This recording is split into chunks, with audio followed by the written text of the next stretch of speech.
Olá, gente! Sejam muito bem-vindos. Mais um dia da nossa leitura bíblica. Hoje o dia de número 304. Estamos lendo o livro do profeta Oséias e hoje nós vamos ler a partir do capítulo 7. Vamos ler do 7 ao 10. Bom, vocês já sabem, né, que é bom sempre interagir. Deixe aí nos comentários o seu nome, de onde você nos acompanha. Deixe o seu like, o seu joinha, gostei. Se você não é inscrito no canal, abaixo desse vídeo tem um botão vermelho que vai estar escrito assim, inscrever-se. Clica nesse botão, se inscreva no canal. Depois toque no sininho e ative todas as notificações para que você seja notificado, tá bom? Com isso, o plano ele vai sendo entregue para mais pessoas. A plataforma entende que o assunto é bom, o assunto é relevante e vai entregar para mais pessoas, tá? Então vamos fazer nossa oração e seguir com a leitura de hoje. Senhor amado, querido Deus e Pai, louvamos ao teu santo nome, engrandecemos ao Senhor. O Senhor é muito bom, as tuas misericórdias duram para sempre, se renovam a cada manhã. E em mais uma manhã estamos aqui, Senhor. Para quem está ao vivo e para quem acompanha em outro horário, também está em Tua presença. Pedimos Tua bênção, pedimos a Tua direção, oramos em nome de Jesus. Amém. Então vamos seguir com a leitura.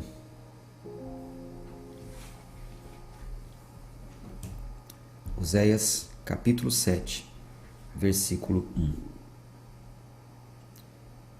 Eu gosto muito desse capítulo aqui, particularmente. Revela a graça do nosso Senhor. Diz assim: quando eu sarei Israel,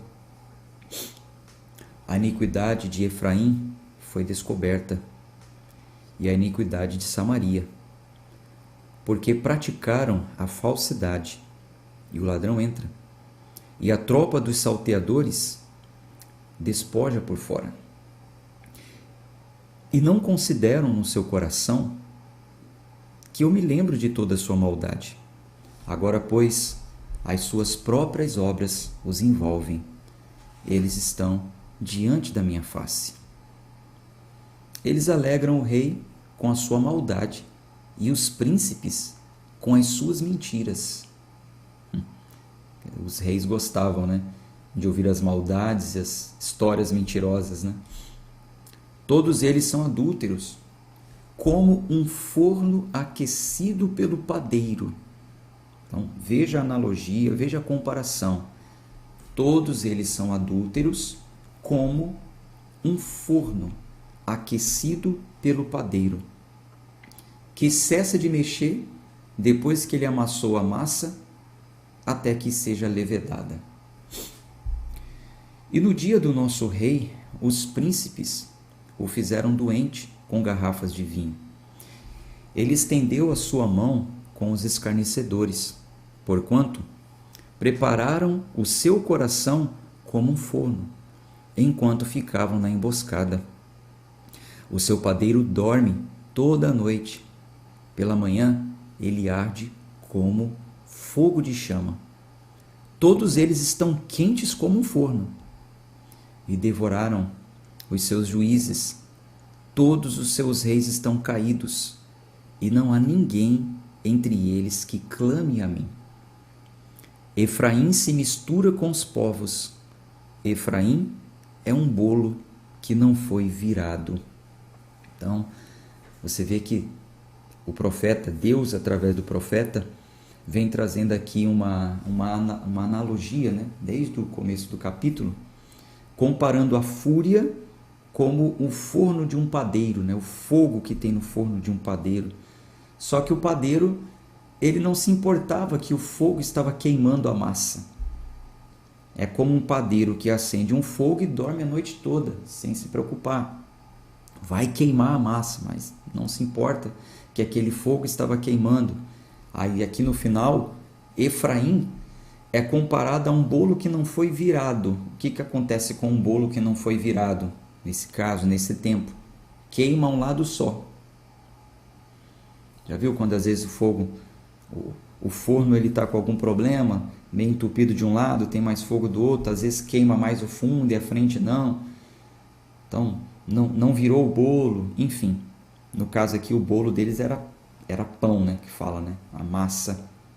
Então, Efraim é como um bolo que não foi virado, ou seja, o padeiro deixou queimar um lado só, não deu a devida atenção. E assim estava acontecendo com os líderes de Israel.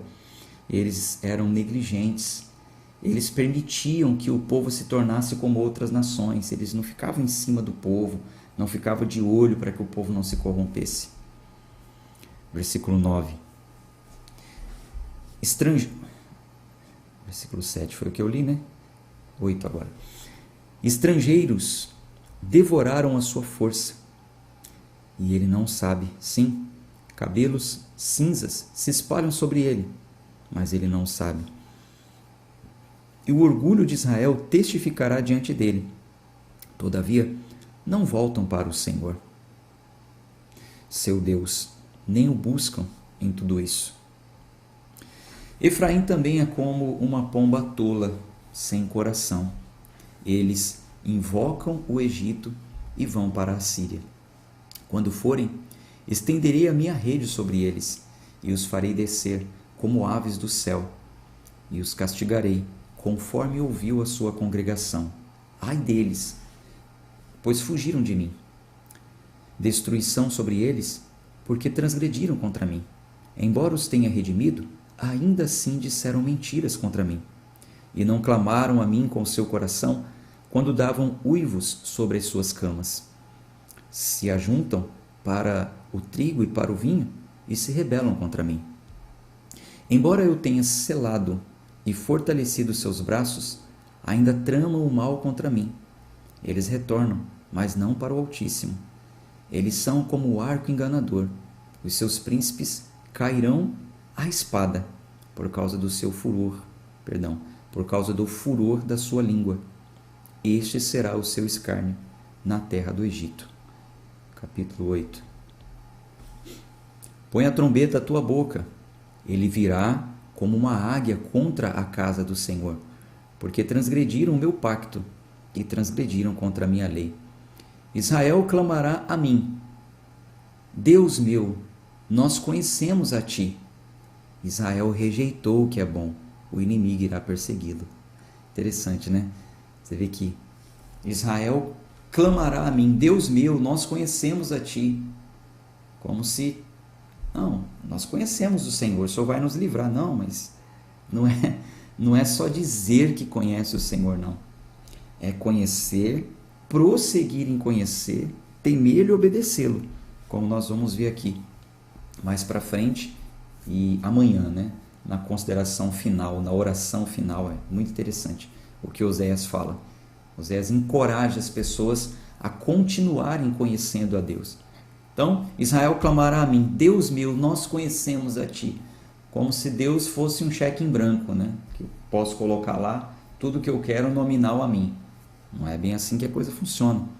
Israel rejeitou o que é bom, o inimigo irá persegui-lo. Eles instruíram os reis, mas não por mim. Fizeram príncipes, mas eu não soube.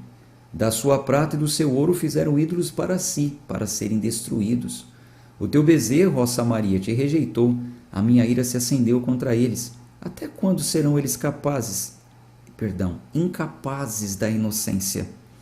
Porque isso era de Israel, um artífice o fez, portanto, não é Deus. Mas o bezerro de Samaria será quebrado em pedaços, porque semearam vento e colheram redemoinho de vento. Não haverá talo, o bruto não dará alimento. Se o der, os estranhos a devorarão. Israel foi devorado, agora está entre os gentios como um vaso onde não há prazer, porque subiram à Assíria como um jumento selvagem por si só. Efraim contratou amantes. Embora tenham contratado entre as nações, agora eu os ajuntarei. E sofrerão um pouco por causa do fardo dos reis dos príncipes. Porque Efraim fez muitos altares para pecar, esses altares serão para ele pecar. Eu escrevi a ele as grandes coisas da minha lei, mas foram considerados algo estranho. Eles sacrificam carne pelos sacrifícios das minhas ofertas e a comem, mas o Senhor não as aceita. Agora se lembrará da sua iniquidade e voltará os seus pecados. Eles voltaram para o Egito, porque Israel se esqueceu do seu Criador e edificou templos, e Judá multiplicou cidades fortificadas, mas eu enviarei um fogo sobre as suas cidades, que consumirá os seus palácios. Capítulo 9. Não te alegres, ó Israel, não exultes como os outros povos, pois tu te prostituístes, abandonando o teu Deus.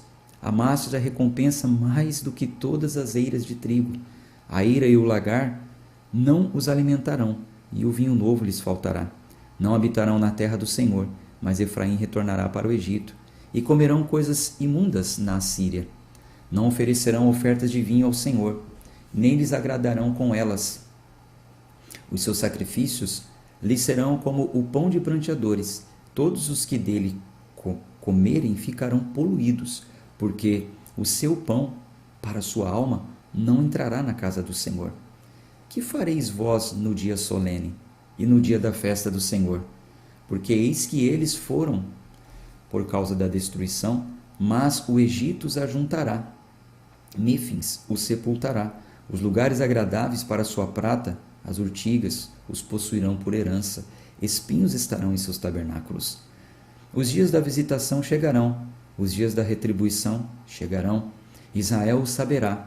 O profeta é um tolo, o homem espiritual é louco, por causa da multidão da tua iniquidade e o grande ódio. O vigia de Efraim estava com o meu Deus, mas o profeta é como um laço de caçadores de aves em todos os seus caminhos, e ódio na casa do seu Deus. Eles se corromperam profundamente, como nos dias de Gibeá.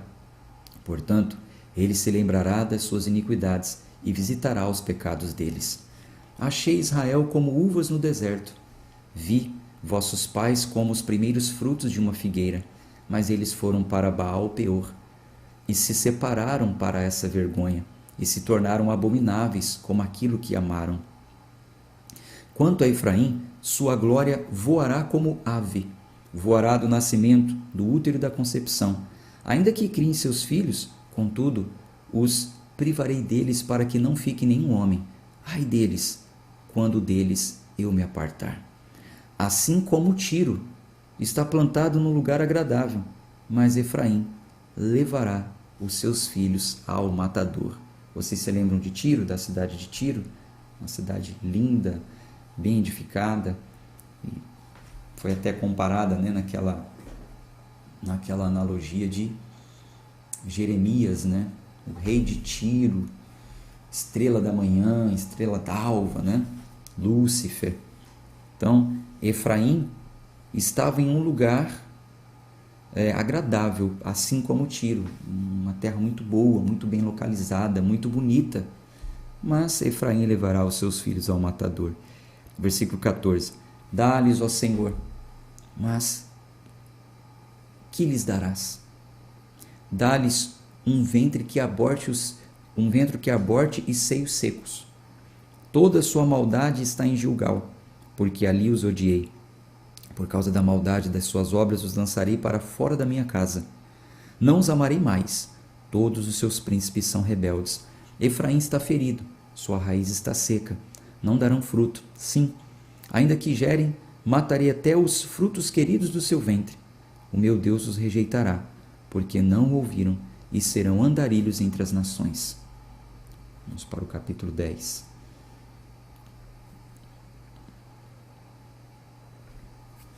Israel é uma videira vazia, que dá fruto para si mesmo. Conforme a abundância do seu fruto, multiplicou também os altares. Conforme a bondade da sua terra, assim fizeram boas imagens. O seu coração está dividido, agora serão achados em falta. Ele demolirá os seus altares e destruirá suas imagens. Porquanto agora dirão, não temos rei, porque não tememos ao Senhor. O que então faria um rei a nós? Falaram palavras jurando falsamente, fazendo um pacto. Por isso o juízo florescerá como erva peçonhenta nos sulcos dos campos. nos caminhos, né? Nos vales, nos caminhos. Os moradores de Samaria serão atemorizados pelo bezerro de Bet-Aven, pois o seu povo se lamentará por causa dele, como também os sacerdotes idólatras que nele se regozijavam, por causa de sua glória que se apartou dela. Também será levada para a Síria como um presente ao rei Jarebe. Efraim receberá desonra, e Israel se envergonhará de seu próprio conselho. Quanto a Samaria, seu rei será desfeito como a espuma sobre a água, e os altos lugares de Avém, pecado de Israel, serão destruídos. Espinhos e cardos virão sobre os seus altares, e dirão os montes: cobre-nos, e as colinas: caia sobre nós. Ó Israel, pecaste desde os dias de Gibeá. Ali permaneceram. A batalha em Gibeá contra os filhos da iniquidade não os alcançaram. Está em meu desejo castigá-los, e os povos serão reunidos contra eles quando os prenderem por causa da sua dupla transgressão. Então, Deus desejava castigá-los, sim. Os povos seriam reunidos contra eles. Por quê? Por causa de uma dupla transgressão. Essa dupla transgressão nós temos visto o que aconteceu. Eles cometeram um pecado de prostituição quando deixaram de crer no Senhor como soberano e duplamente se prostituíram, entregando a confiança deles ao exército. Confiavam na aliança com o exército inimigo. O Egito tem tantos homens, eles virão nos livrar quando a gente precisar. E também se prostituíram quando fizeram alianças políticas, né? Fizeram trocas, deram o ouro deles para outros reis, enfim, fizeram pactos, alianças políticas. Então, eles cometeram uma dupla transgressão. Efraim é como uma bezerra que é encenada e ama calcar o grão, mas eu passei pela formosura de seu pescoço. Eu farei Efraim cavalgar, Judá lavrará e Jacó lhes desfará os torrões. O que é essa comparação aqui? Nessa comparação, o Senhor está dizendo que Efraim perderia os seus privilégios. Quando compara aqui a uma bezerra que é ensinada e ama calcar o grão, é porque às vezes na agricultura eles permitiam que os bezerros andassem sobre as hastes de grãos. E naquela de andar sobre as hastes de grãos, ali era separado as cascas, conforme andavam, era separado as cascas dos grãos. E com isso os bezerros também poderiam comer um pouco dos grãos, né? daquele cereal. Uma tarefa muito fácil. Soltava o bezerro ali, ele só ia andando em cima, fazia ali quando pisavam uma separação da casca e dos grãos e comiam tranquilamente. Mas aí ele está falando, não, vocês gostam disso, né? Vocês gostam do fácil, né? Mas não vai ser mais assim não. Agora vocês vão ter que lavrar a terra com jugo e disciplina. Versículo 12.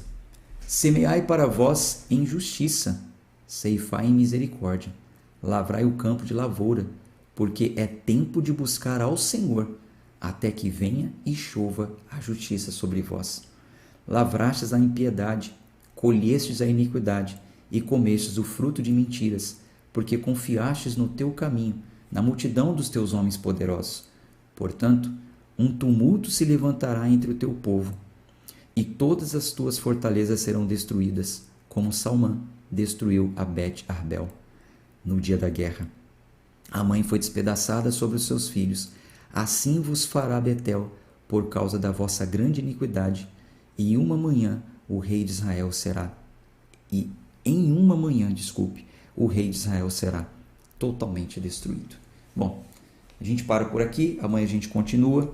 Nessa parte, então, o profeta Oséias está entregando aí as suas mensagens de juízo, mas finaliza com certeza com esperança. Amanhã a gente continua.